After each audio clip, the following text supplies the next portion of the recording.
Hello, this is gokusondbz, and I want to say first before I start this video, of course, I hope you will enjoy this, and if you do, of course, thumbs up, subscribe, let us know about my channel, and as well as, of course, I'm on twitter.com/gokusondbz, as well as Google+. And today I'm starting the first of a new segment series that I'll only do on occasions, when really I think about things and certain subjects get on my mind for things. Like I could do multiple videos on particular subjects or particular things in that subject. But this series is going to be called Good or Bad. And a question on things, whether because the people's opinions on some things may see more bad than good or more good than bad, but you're going to have both sides either way. And I want to discuss a little bit about these subjects. Now today, the first episode of Good and Bad. Back years ago I did some, on more political type topics and stuff, but I'm going to try to stick this to more entertainment and things of that nature. Occasionally I might go on to new subjects and things, but for the most part, it's just more of an opinionated video and stuff, just my thoughts on things. Now, I'm planning on doing tomorrow, just for all those comic book fans out there, I'll be doing the comic book review tomorrow of issue number 6 of Street Fighter Unlimited. And today, actually, I'm wearing a Street Fighter shirt. Though I can't play Street Fighter 5, but I found this on clearance at GameStop. They have these special Street Fighter shirts on sale for $9.99. That's a good deal. It's half off. And I'm not going to say no to anything Street Fighter related. But today on the good and bad subject is video games as a whole. Yes, indeed. Video games, are they good or are they bad? Now, my perspective on this is, obviously, I've been a gamer for years. But the real thing is, what gets people into video games? Because you have many genres and subgenres of video games for many different groups of people. And enjoy video games for different subjects. There are those people out there who are like, video games are for children or something. My answer to that group of people is, have you actually ever played or looked at some of these video games? They're anything but for children. Call of Duty is certainly not a game for kids. There's so much language and so much brutality and violence in it. It's definitely not for children to play, but there's a lot of parents who out there are not the best at parenting and things like that. And people really need to keep that into consideration when it comes to gaming, because it really depends in the end on violent video games and things. And yes, violent video games can push some people to become more violent. This is true, but for the most part, I also want to say it's not true, because video games is a pathway really to more of a fantasy world for people to escape reality, whether it just be like simple like 10-20 minutes playing a normal like round of arcade in a fighting game or whatever. Or for those who are more into like open worlds in RPGs, who spend a lot more time playing. And I've played about every genre, though I'm not a fan really of sports games. Never have been. I'm not the biggest first-person shooter fan, but I do appreciate those occasional first-person shooters that have either really good gameplay, good game mechanics, or even on occasion, good storylines. You don't always get that. Nowadays, the concentration is more so on multiplayer, basically, is where most first-person shooters go nowadays.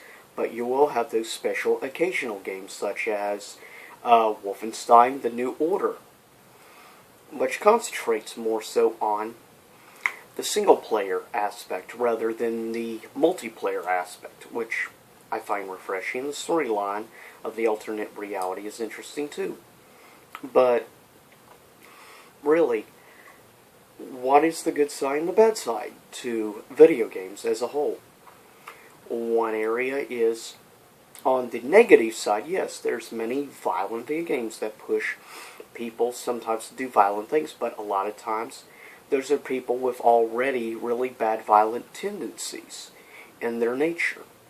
And the video game is just, really, it's an excuse for them to get away and try to say, well, I played this video game, therefore it pushed me to do this. There are those people that it may actually happen, but those people have already had, obviously, mental issues and mental problems. People with those mental issues, I don't think really should be allowed to play violent video games in the first place. Because if you know it might influence them on the negative side, then really they shouldn't be around the influence. But there's many genres of entertainment that can influence a person to do bad things. It's not just video games. People have to understand this. You can't just blame video games, because you could say the same thing about TV shows, movies, because trust me, there's some vile, very graphic stuff I've seen in movies that is far worse than a lot of video games, though. I played video games that are just as gory and just as graphic. Dead Space would be a good one. The Darkness is another very graphic game, though I really like it, but it's based on a graphic novel I like. And the same thing goes for, like, comic books. There's some really violent comic books out there, really violent. Look at some of the Spawn stuff. Pretty violent comics. They definitely weren't for children, which is why they didn't have the family ERS rating system in place over that. The ERSB whatever rating system. Music as well. Metal music, rap music. There's a lot of different things to take into account for somebody acting on violent tendencies. So you can't just blame video games. On the whole, though, I will admit there is a lot of violence in video games. This is true. But yeah, there's still a lot of entertainment value to be had in video games. On the other negative side of video games is, now personally I don't like those multiplayer games and stuff that have no story arcs to it. For gamers, one of the negatives is there's not enough story and stuff when you look at the mainstream type video games, or Dance Dance Revolution, stuff like that, which I don't even consider true gamers. But keep in mind, my aspect of a true gamer is different, because I started gaming at around the age of 6 in 1990. And my first game console was, and still remains, one of my top 3 favorite game consoles of all time. The Sega Genesis. Well, top 5, but yeah, the Sega Genesis. This, and yeah, I've had this all these years, still works just fine. It's insane having this for like 2.5 decades. That's insane. It still works perfectly, and still in great condition, I might add. This was what gave me the love in gaming and stuff, what got me into gaming in the first place, and showed me passionate into gaming. And it's what led me into trying out many different things. I tried out a few sports games here and there. Didn't. The game, at first, truly, I think, started my hook and obsession over my first favorite genre of gaming, platformers. Obviously, Sonic the Hedgehog, though just a mere like 2 years later, in '92, I would get the Super Nintendo, which I love equally as much as the Sega Genesis. But Sega Genesis will always have a special place for me, because it was the first game console I ever played.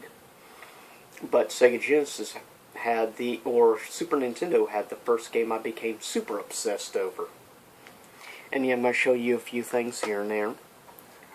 And that being Super Mario World for the Super Nintendo. This was the first game I became obsessed over. Yes, as I said, what got me into platformers was Sonic the Hedgehog, which I love. To this day, I still enjoy. Sonic 2, I think, in some ways is superior because of having Tails, though. Tails is a character I both like and hate, I guess you could say. But this is the game that really did. all of the hours that I spent playing this game. And by the way, the little ghosts and stuff, when you look at them, if you notice, they put their hands over their eyes, and when you don't look at them, they come after you. Doesn't that sound like a Doctor Who villain? The Weeping Angels? Exactly. And the Weeping Angels were around first. So, there you go. The ghosts are copies off of Doctor Who. So, that's interesting. I guess some Japanese people, obviously, back then were big fans of Doctor Who. It helped to influence creation of interesting villain characters. But video games are definitely many different types of gaming besides on the positive side, of course.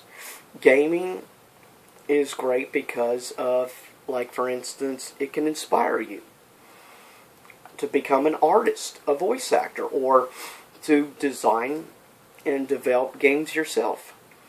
But there's a great amount of stuff that video games have really influenced over the years, even into our normal media. You've had quite a few video game-based movies, though only a very small handful have actually ended up good movies in live-action adaptations, which I'm actually looking forward to Warcraft. And I'm actually kind of looking forward to the Angry Birds movie, because it looks funny. But yes, you have to look at things from many different viewpoints and stuff. I mean, the art style in some games is very dull and stuff, but if you look how stuff has evolved over the year, has taken a life of its own, like franchises and stuff that came out of it. Obviously, Mario, which still remains a beloved franchise to this day. Nintendo's developed many franchises, to be fair, that have become beloved. Obviously, another big juggernaut, Pokemon. Who imagined Pokemon would become the juggernaut it has? Whether it be video games, even the card game became really popular, though it's kind of a Magic the Gathering ripoff, just saying. And also, of course, the anime series, which is going on season 20 now, making it like the second or third longest anime in history of Japan, but it is projected like in the next year or so it will become the longest running anime. Second longest running animated show in history. Second only, of course, to American Simpsons, which has had some pretty awesome arcade games over the years, I might add. But games have changed a lot over the years. Like in the early 90s, it was predominantly platformers and beat-em-ups, like Streets of Rage. Great beat-em-up game. And also, of course, juggernauts, obviously, as I said, Sonic of big platformers, Donkey Kong Country. Towards the mid-90s, of course, Oddworld and Oddworld Abe's Exodus, awesome platformers. Obviously, Sonic. I mean, great beat-em-ups also, such as Ninja Turtles 4, Turtles in Time, classic. RPGs is where a lot of the imagination and stuff comes into play, obviously, because you have so many amazing games in that, for the most part. I mean, and I guess you could say, like, a good example of a great imagination and stuff, and truly the company that would come out and be considered the forefather of RPGs, obviously. Now, some people would say, of course, in like action RPGs, obviously, that probably would have been Zelda. And of course, far superior, Legend of Zelda Link to the Past, which is a true classic. But another company would emerge also in the late 80s, early 90s to become the juggernaut of RPGs, or rather JRPGs. And of course, that is my personal favorite game company, Square Enix, or at that time, Square or Squaresoft. But Square would become a beloved and produce beloved franchise called Final Fantasy. And along with the well-known Japanese artist Akira Toriyama, of course, would create Chrono Trigger, which is still a masterpiece video game to this day, a masterpiece JRPG. Great story plots and stuff, very much an amazing game. And I was just happy when they re-released it on DS with the full anime clips and stuff from the PlayStation version, but without the loading times, which is awesome. And obviously, definitely the biggest of all, Final Fantasy III on the Super Nintendo, aka Final Fantasy VI, which of course had what many people consider to be the Joker of course, the Final Fantasy series, Kefka, which is easily one of the two most popular Final Fantasy villains of all time. For most people, it's between Kefka and, of course, Final Fantasy VII, Sephiroth, which has the coolest villain music ever. But also up there, Sorcerer's Ultimate Sia from 8. But video games are very good. I mean, you also, if you're into, of course, classic fighting games and stuff, like me, of course, out there for you Street Fighter fans, of course, you had great Super Nintendo and Sega Genesis games and many, many versions, like 5 or 6 versions of Street Fighter 2. My personal favorite is Street Fighter 2 Turbo, or also known as Hyper Fighter. But this version was also really good on the Super Nintendo, which is Super Street Fighter 2, which had a bonus of like 4 or 5 more characters they added. But the stereotypes are, to be fair, pretty bad. But you had bonus characters like Fei Long, of course. You had T-Hawk, which was an interesting character, to say the least. Fei Long was kind of cool. But just another rip-off of, basically, Bruce Lee. Just saying. But you have many other fighting game franchises like Mortal Kombat come out of the nice. Obviously, Soul Blade, which would become Soul Calibur. And obviously also Tekken. Franchises that would sadly not survive till today.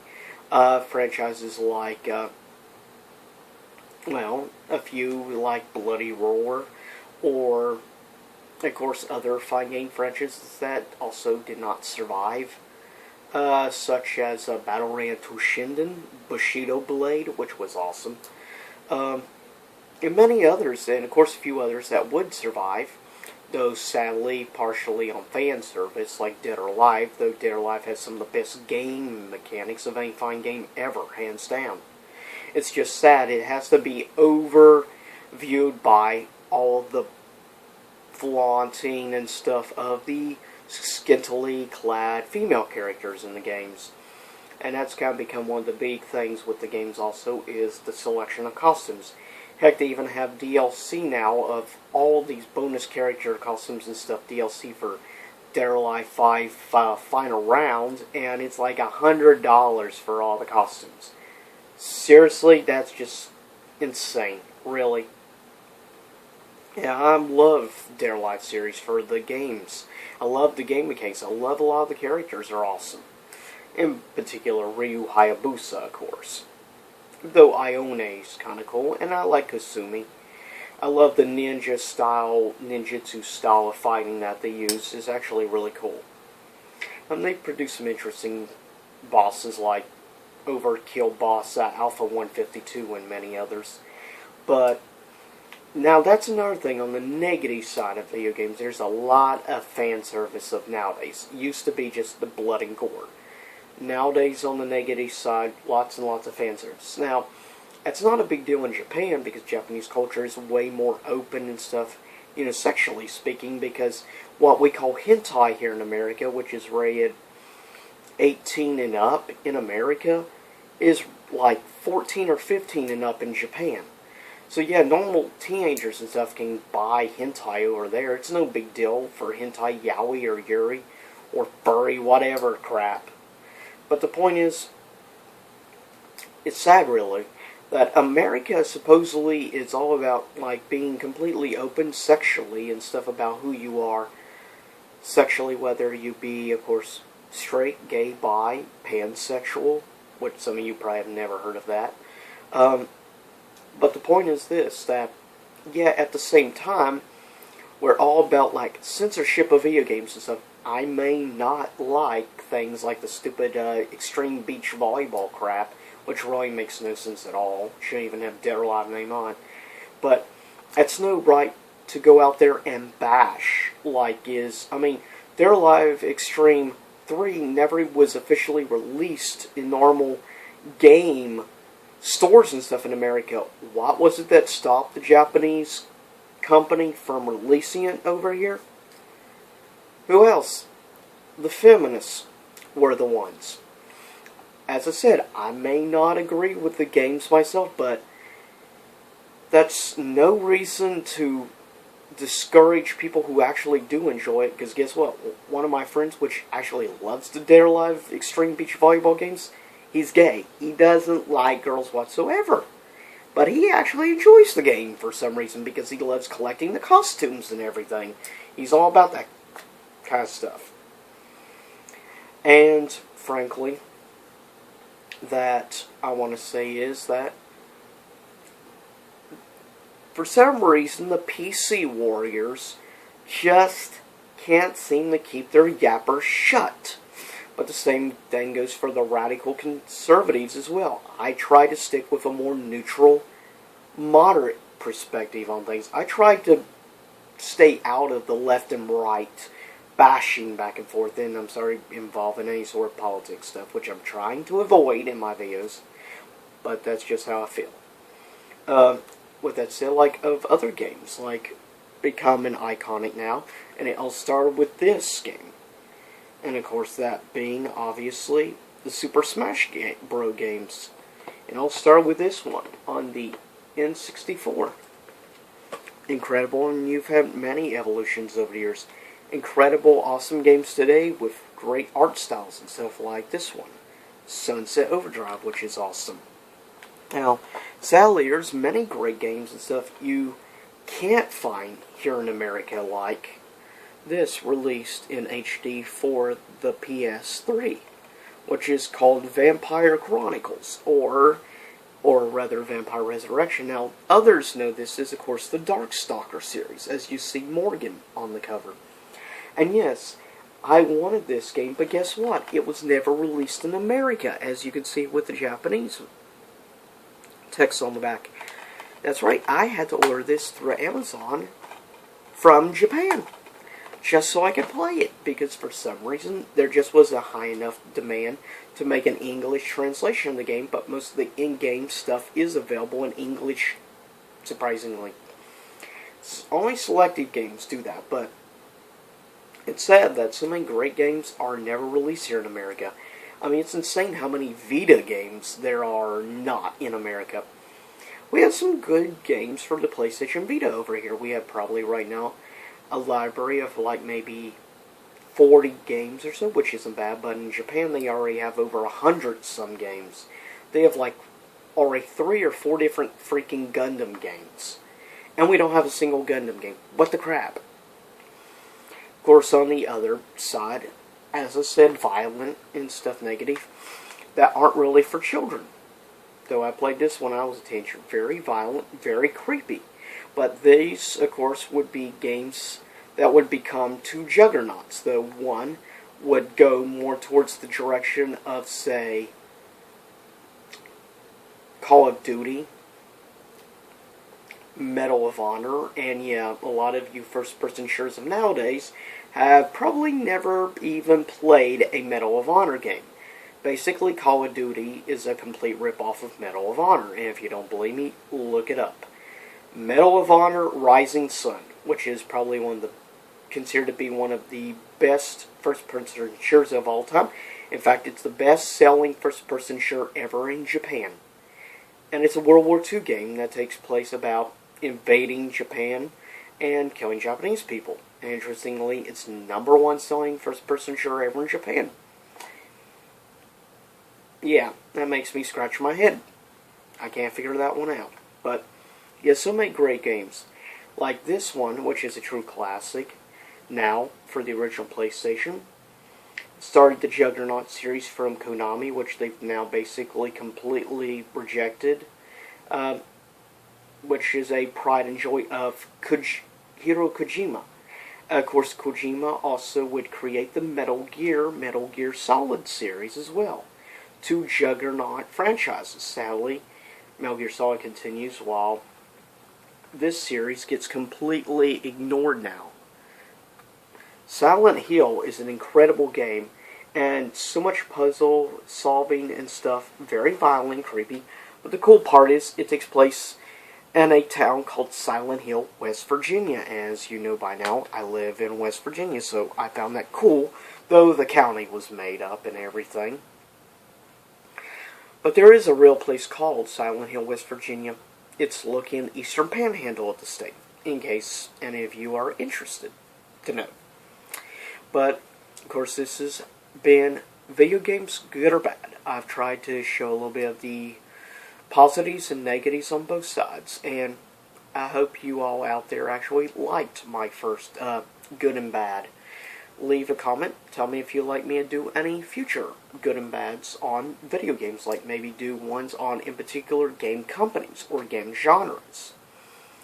Please just share and tell me what your thoughts are. What was the first game console? What was the first game that got you to enjoy? Or what do you consider the negatives? Now, before I get off, a couple of other games obviously didn't help.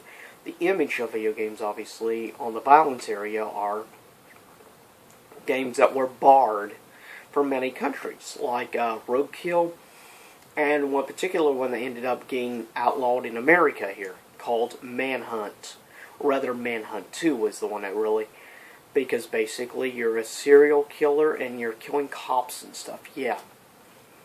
Many reasons as to why that game got outlawed, needless to say, though it was also very gruesome and violent. Though to be fair, I played games equally violent.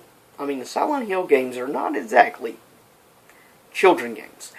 Now, gore-wise, Resident Evil probably has more gore, but creepiness factor, Silent Hill has better. And I've just always been a fan of the old-style survival horror games. I like some of the clunking mechanics and stuff that's part of the coolness factor and stuff, enjoyment. I hate how basically Resident Evil has sold out to become more of an action game in more recent years, and I hate the movies. The Silent Hill at least has tried to stay somewhat more loyal to the roots, needless to say. But I'll see y'all next time, of course, in my future comic book reviews, which I'll be doing, and I've thought about in the future doing like a good and bad maybe on comic books, as well as a good and bad on music, movies, or a specific genre of movies or music. Let me know and tell me what your thoughts are and what you would like to hear me do, like a thoughts, good and bad thoughts segment on. But this is just what was coming to my mind and stuff. And a lot of times I have to make videos or something in order to get that out. What I'm feeling inside, I have to listen to my, I guess you could call it inspiration or conscience. Whatever you will. That's just how I view things in the world. But anyways, I hope you all have a good weekend. And I'll see you back again here on YouTube Land soon enough. Same YouTube time. Same YouTube channel. And I'll see you next time here in YouTube Land. LOL.